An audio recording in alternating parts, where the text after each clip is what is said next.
This is English Shorthand Dictation number 298, and the dictation speed is 120 words per minute. Ready? Start. Honorable Chairman, sir, I thank you very much for allowing me to participate in the motion of thanks on the Honorable President's address. The President's address normally covers some of the most important achievements of the government in the outgoing financial year, the incidents that happened during the period, and what the government intends to do in the next financial year.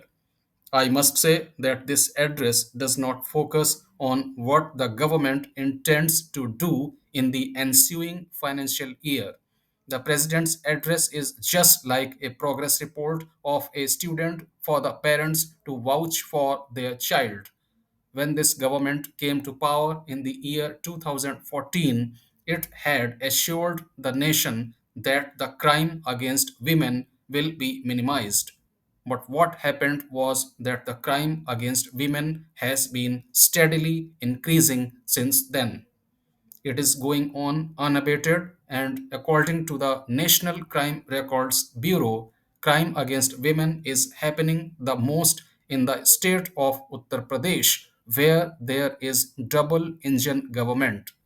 Not only this, in another state, Gujarat, which is also being run by the double engine government, 11 convicts of Gujarat gang rape case were released from jail in Gujarat's Godhra town after the state government approved their application for remission of sentence. So, this is the reality. This address does not say anything about the prevention of crimes against women. Unemployment is a big issue the nation is facing. The unemployment level has surpassed all previous records, and the youths of our country are losing hope even after attaining higher degrees or qualifications.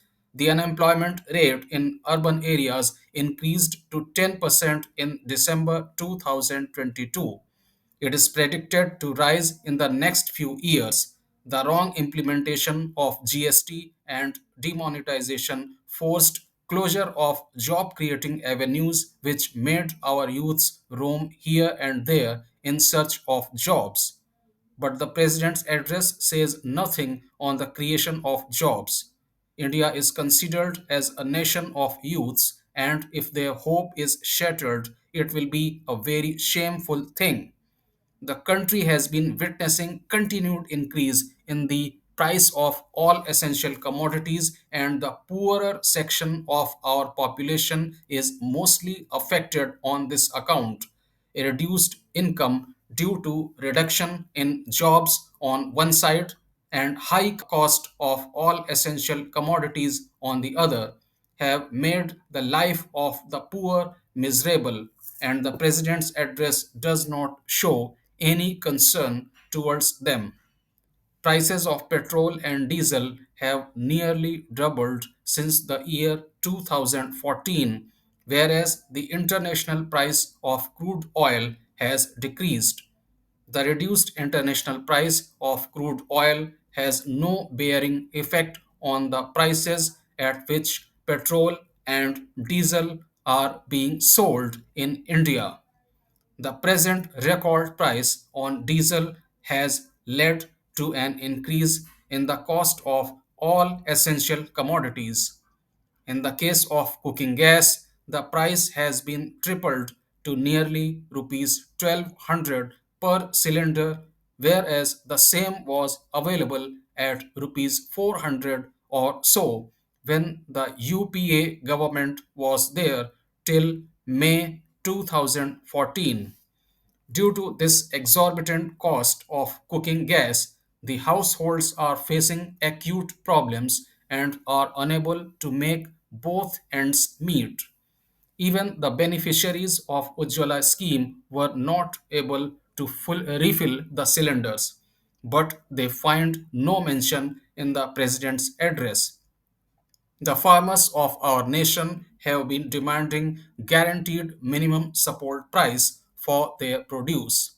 It was assured to them that this issue will be addressed and the farmers called off their year long strike in the national capital.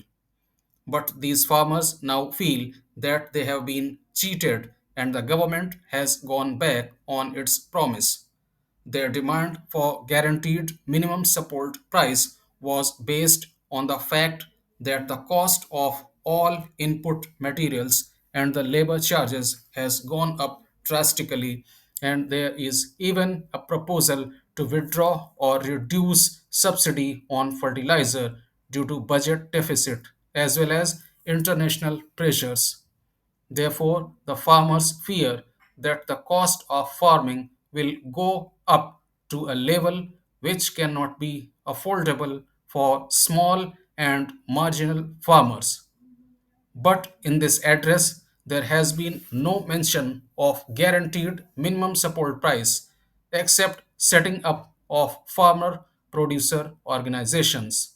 The fact is that such an organization is already existing for the same purpose in the name of Commission for Agricultural Costs and Prices. Most of the political parties and experts have been demanding a debate on the aggression by China at the line of actual control, but the government is not willing to do so. There are reports that the Chinese army is very much inside our territory in some pockets. The locals in Arunachal Pradesh have been complaining about this. Clashes between our soldiers and the Chinese army have been reported quite often. We lost our 20 brave soldiers at the hands of the Chinese army in Galwan Valley earlier. China is creating all types of infrastructure at the line of actual control. But I am sorry to say that nothing has been elaborated in detail in the president's address. Another issue which I would like to deal with here is about unemployment again. There are a huge number of posts vacant in central government departments. In Indian Railways alone, more than 3 lakh posts are lying vacant. Merely issuing appointment letters to a few thousands of job seekers is no solution when the backlog is huge. But the president's address does not tell us when the government is going to fill up these vacancies running into several lakhs due to implementation of policies without consulting the state governments. Several state governments are facing huge fiscal stress, forcing many developmental projects and social welfare schemes to be put on hold.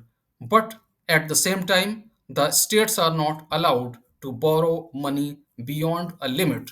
States had to approach the central government to allow them to borrow money to run their government. This serious issue found no place in the address. I would like to mention another important issue here. Millions of people are living in areas adjoining to protected forests from time immemorial with all legal rights. But now they live in fear on account of creation of eco-sensitive zone of 1 kilometer from demarcated boundary.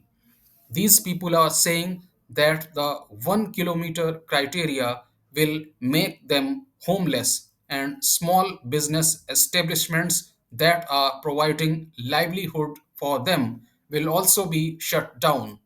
Not only this, many religious structures have also to be removed in addition to loss of agricultural lands.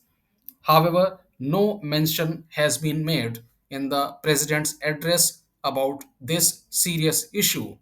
There are reports of starvation, and the implementation of PMGKAY was an attestation of it.